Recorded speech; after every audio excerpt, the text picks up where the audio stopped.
بسم اللہ الرحمن الرحیم اعوذ باللہ من الشیطان الرجیم بسم اللہ الرحمن الرحیم اللہم صلی علی محمد وآل محمد۔ درود و سلام ہو محمد و آل محمد کی ذوات قدسیہ پر، اور مومنین کرام آپ جہاں جہاں بھی آباد ہیں سلامت اور محفوظ رہیں۔ رسالت مآب صلی اللہ علیہ وآلہ وسلم اور امام جعفر صادق علیہ السلام کی آمد کا خاص وظیفہ، کیونکہ جس رات سرکار دو عالم کی تشریف آوری تھی فقط انسانوں نے نہیں، جنوں اور شیطانوں نے بھی دیکھا ملائکہ کو تصعدو و تنزلو، اوپر جا رہے ہیں اور نیچے آ رہے ہیں، و تسبحو و تقدسو، تسبیح و تقدیس اور محمد و آل محمد پر درود پڑھنے کی آوازیں آ رہی تھیں، یہ ہر ایک نے سنی۔ تو رسالت مآب صلی اللہ علیہ وآلہ وسلم کی آمد آج جمعے کے دن ہے، اس لیے امام صادق علیہ السلام فرماتے ہیں ان الصلاۃ یوم الجمعۃ و لیلۃ الجمعۃ بألف حسنات، جمعرات اور جمعہ کے دن محمد و آل محمد پر درود پڑھنے والے کے نامہ اعمال میں 1000 نیکی لکھی جاتی ہے، وَيُرْفَعُ لَهُ أَلْفُ دَرَجَاتٍ، اور اس کا 1000 درجہ بلند کر دیا جاتا ہے۔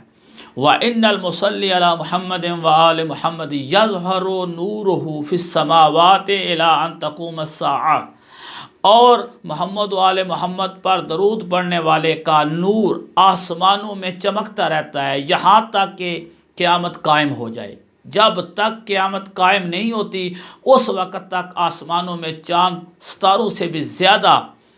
محمد و آل محمد پر درود پڑھنے والے شخص کا نور چمکتا رہتا ہے، اور جب قیامت قائم ہو جائے گی تو پھر اس درود کا اس کو اجر عطا کیا جائے گا۔ وَيَسْتَغْفِرُ لَهُ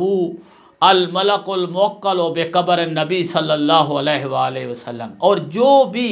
محمد و آل محمد پر درود پڑھتا ہے اس کے لیے سارے فرشتے استغفار کرتے ہیں، لیکن وہ فرشتہ جو آپ کی قبر مبارک پر موکل ہے وہ اس بندے کے لیے استغفار کرتا رہتا ہے یہاں تک کہ قیامت قائم ہو جائے، یعنی درود پڑھنے والے شخص کا نور قیامت تک چمکتا رہے گا، اور درود پڑھنے والے شخص پر کے لیے فرشتے اور وہ فرشتہ جو رسالت مآب کی قبر پر موکل ہے وہ قیامت تک استغفار کرتا رہے گا۔ اتنا بڑا ثواب ہے، جمعہ کا بھی دن ہے اور رسالت مآب کی بھی آمد ہے، تو رسالت مآب صلی اللہ علیہ وآلہ وسلم اور امام جعفر صادق علیہ السلام کا استقبال اس درود پاک کے آواز سے کریں، اور جتنا کثرت سے درود پڑھ سکتے ہیں ان دو ہستیوں پر آج کے دن، اس سے بڑا وظیفہ اور کوئی نہیں۔ آخر میں مومنین سے التماس ہے دعاؤں میں یاد رکھیں۔ والسلام علیکم ورحمۃ اللہ۔